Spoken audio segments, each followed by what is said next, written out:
Por último tenemos el bloque 4, manifestaciones de la estructura interna de la materia. Pregunta 62. ¿Cuáles son los materiales que no permiten el flujo de la carga eléctrica? Estos son los aislantes, ya que representaban muy simple en este dibujillo. Tenemos que el flujo de carga eléctrica son muchos electrones en movimiento. Este es un electrón, tiene carga negativa, como ya habíamos mencionado en las partes anteriores. Está tratando de pasar, pero este material es aislante y no lo deja pasar. No permite el flujo de la carga o el paso de electrones. A esto se les llama aislantes. Aíslan el paso de los electrones. Pregunta 63. Debido a la distribución de electrones en sus átomos, ¿cuál de los siguientes materiales se considera un buen conductor de electricidad? El plástico son cadenas de carbono, oxígeno e hidrógeno, el cual sus electrones están de forma neutra, por lo cual no es tan fácil de que se muevan mediante este material. En el vidrio son cadenas de silicatos, los cuales también están de forma neutra y están unidos unos con otros, por lo cual no permiten igual que se mueva tan fácil. El metal son átomos unidos uno con otro y sus átomos están dispersos. Los átomos están compartiendo unos con otros, entonces al momento en que tú aplicas una diferencia de potencial, estos electrones del mismo material, del metal, se van a mover a través de esas nubes de electrones y si permiten conducir electricidad o electrones. La madera también son cadenas de carbono y oxígeno e hidrógeno y no permite el paso de electrones de forma tan fácil. Por lo cual la respuesta correcta es el inciso C, el metal. Pregunta 64. Los buenos conductores eléctricos presentan una resistencia eléctrica.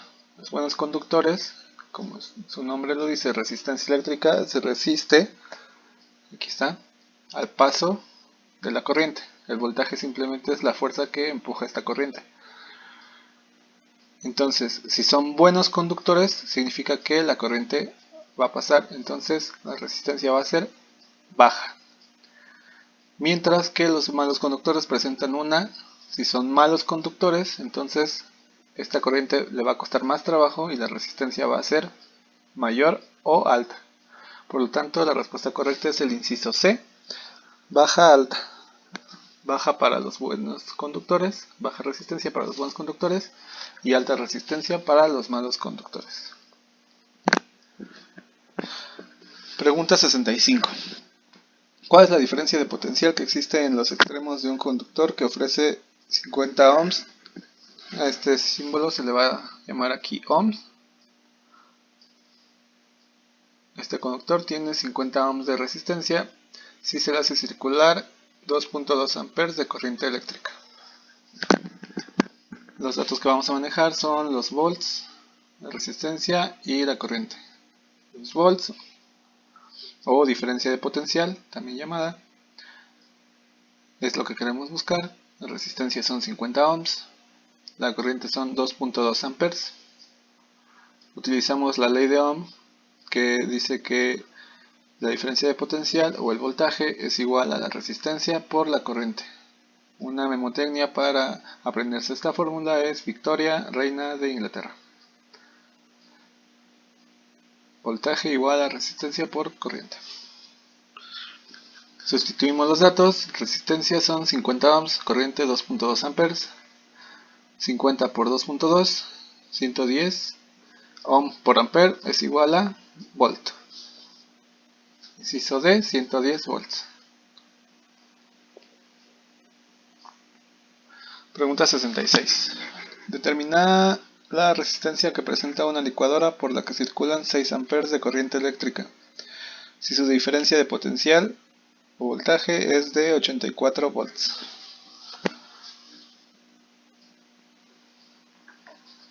Tenemos que la diferencia de potencial es de 84 volts, Resistencia es lo que queremos saber. Corriente es de 6 amperes.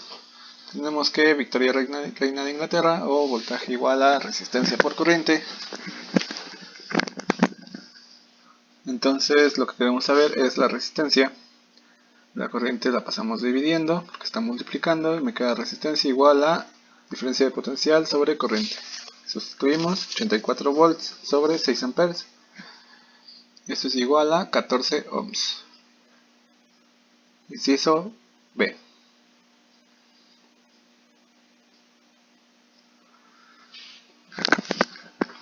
Pregunta 67. El voltaje aplicado a un aparato eléctrico por la corriente que consume es una medida de su potencia. Esto quiere decir que la potencia de un aparato eléctrico es igual al voltaje o diferencia de potencial multiplicado por la corriente que está consumiendo dicho aparato.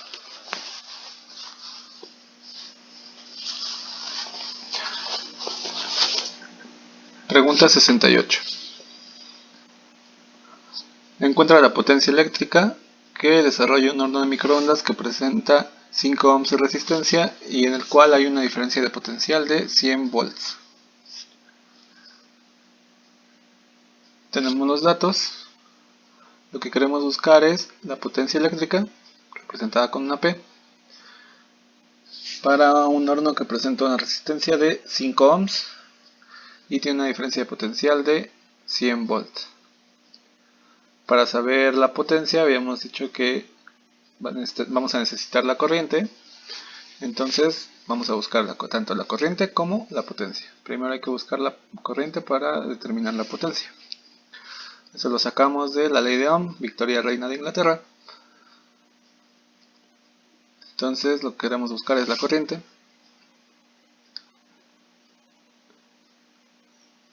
La resistencia está multiplicando, va a pasar dividiendo.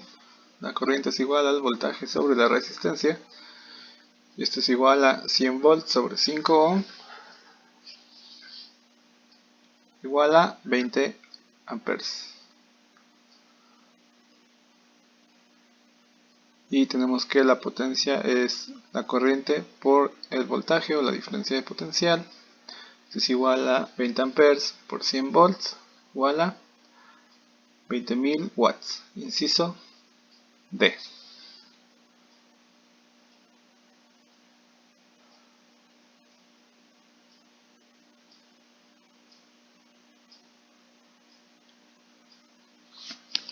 Pregunta 69. En un círculo se conectan tres resistencias de 12 ohms, 15 ohms, 23 ohms en serie. Esta es la palabra clave aquí, en serie. Determina el valor de la resistencia total. Cuando tenemos resistencias conectadas en serie, la fórmula que se va a utilizar para determinar la resistencia total es simplemente sumar todas las resistencias. Entonces, como datos tenemos que resistencia 1, 12 ohms, resistencia 2, 15 ohms, resistencia 3, 23 ohms. La resistencia total es la que estamos buscando. Como había mencionado, para un circuito en serie, la resistencia total es igual a la suma de todas las resistencias presentes. Sustituimos los datos, 12 ohms, 15 ohms, 23 ohms. Al sumarlos nos da un total de 50 ohms. Inciso B.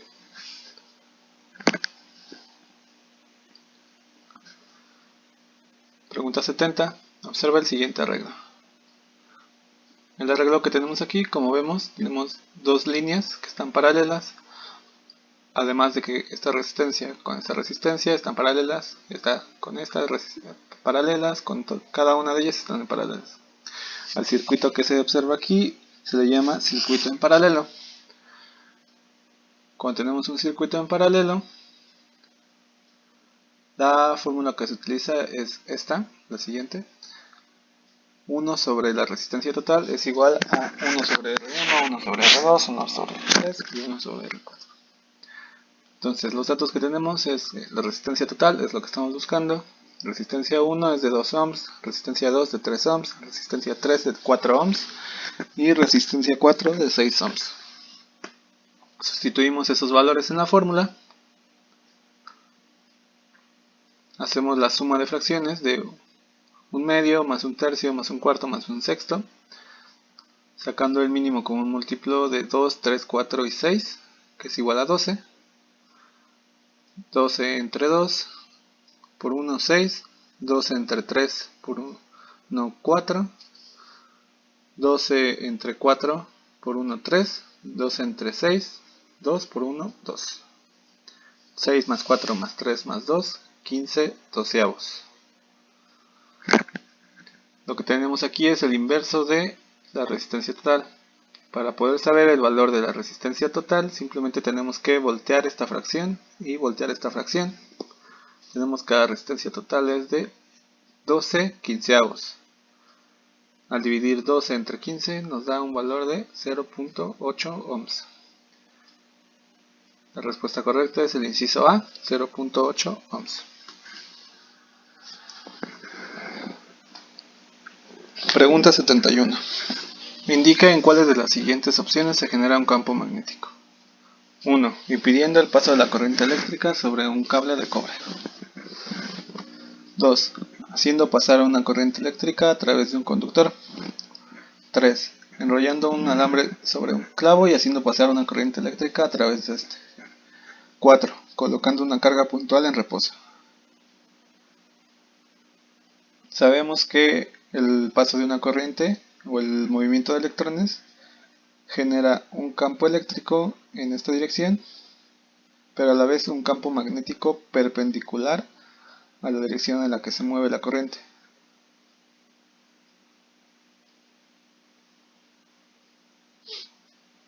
Entonces, siempre que se mueva una carga eléctrica de un lado a otro, se va a generar un campo eléctrico.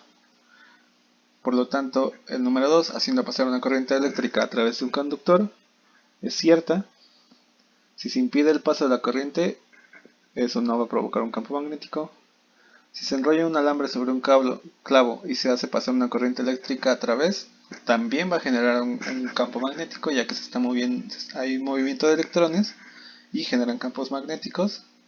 Colocando una carga puntual en reposo, si está la carga puntual y no se mueve, esta no va a generar ningún campo magnético, solamente un campo eléctrico. Por lo tanto, la respuesta correcta es el inciso C, que es la 1 y la 3.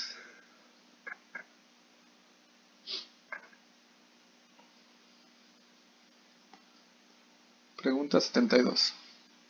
¿Cómo se le llama al dispositivo cuyo núcleo atrae metales debido a la corriente eléctrica que circula por el embobinado que lo rodea? Un generador, como dice su nombre, simplemente genera energía. Un transformador, como dice su nombre también, transforma de una energía baja, eléctrica baja, a una más alta, la corriente más bien. Una brújula simplemente ubica el polo norte y el polo sur de un campo magnético, en general del campo terrestre. Entonces la respuesta correcta es el electroimán. Se ve de esta forma. Si uno hace pasar un embobinado de un alambre de cobre y se le pasa una corriente, el núcleo, este alambrito o un clavo o un desarmador, va a atraer a metales debido a que se genera un campo magnético. Y se le llama electroimán porque usa electricidad y se genera un imán. Pregunta 73. Una fuente sonora emite una onda cuyo periodo es de 0.2 segundos. Si la longitud de onda es de 52 metros, ¿cuál es la velocidad de esta? De acuerdo al primer bloque, habíamos dicho que la velocidad es igual a una distancia entre un tiempo determinado. Aquí nos están dando el tamaño de la longitud de onda. Lo que queremos saber es la velocidad de propagación. Y el periodo que nos tarda en hacer todo esto, esta longitud, es de 0.2 segundos. Entonces, periodo 0.2 segundos, longitud de onda 52 metros y velocidad es lo que queremos saber. Velocidad es igual a distancia entre tiempo, o en el caso de ondas, longitud de onda, que es una distancia, entre el periodo, que es un tiempo. Sustituyendo, nos queda 52 metros entre 0.2 segundos, 52 entre 2, 26, y agregamos este 0 aquí. Nos queda una velocidad de 260 metros por segundo, que es el inciso C. La frecuencia, solo para aclarar, es cuántas veces una onda hace todo este recorrido en un segundo.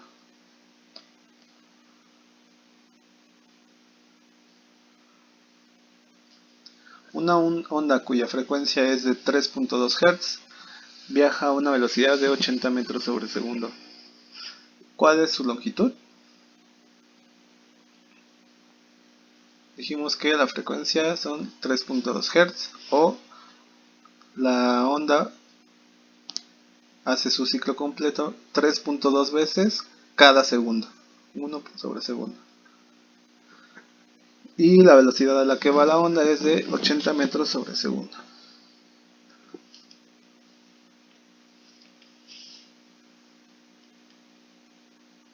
Aquí tenemos que la velocidad es igual a la longitud de onda por la frecuencia. Lo que queremos averiguar es la longitud de onda, cuál es. Entonces despejamos la frecuencia, está multiplicando, pasa dividiendo, y sustituimos. Velocidad es igual a 80 metros por segundo, la frecuencia es de 3.2 Hz, entonces 80 entre 3.2 me da un valor de 25 metros. Inciso C.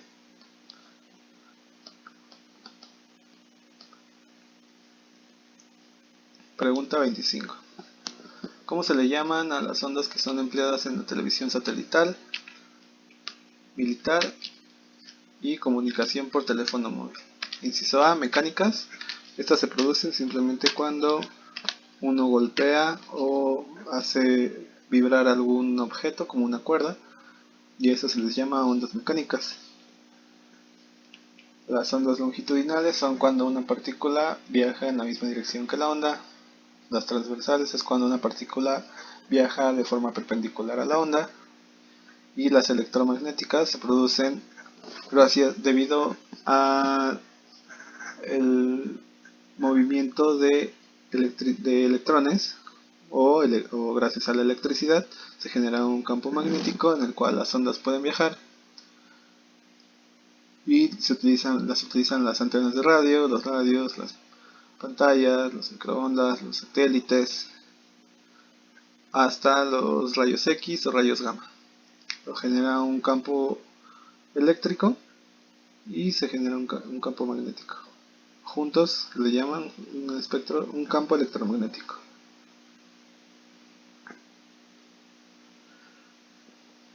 Pregunta 76. Cuando se hace incidir un haz de luz sobre un prisma, la luz se descompone en los colores del arco iris, excepto, aquí están los colores del arco iris, tiene del azul al rojo, que son el espectro visible, sin incluir al negro. Entonces, negro no hay, rojo sí hay, naranja sí hay, añil es este color azul que se encuentra aquí, entonces sí hay. Por lo tanto, la respuesta correcta es el inciso A. El negro no se encuentra en los colores del arco iris.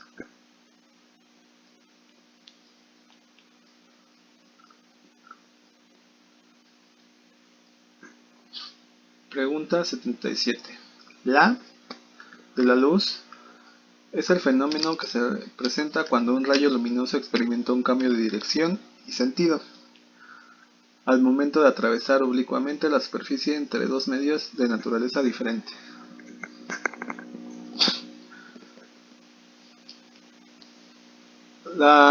En este caso, la respuesta correcta es la reflexión, ya que cuando se genera un cambio de dirección y sentido, dirección es que el ángulo en el que va se va a menear, y sentido es que cuando iba hacia abajo, ahora va a ir hacia arriba. reflexión es que cambia dirección y sentido. Por lo tanto, la respuesta correcta es la reflexión. 78. ¿Cuál es la región del espectro electromagnético que puede ser percibido por el ojo humano? Y esta absorbe longitudes entre 400 nanómetros y los 700 nanómetros. Los rayos X, esos no los podemos percibir, son con los que nos sacan las placas de los huesos. Las microondas, cuando uno mira hacia el microondas, cuando está calentando su comida, el ojo tampoco las puede percibir. Los rayos gamma vienen del sol, entonces tampoco lo podemos percibir. Lo único que podemos percibir son estos colores del azul al rojo, que se le llama el espectro visible, y van de las 400 a los 700 nanómetros. Respuesta correcta, inciso D, espectro visible.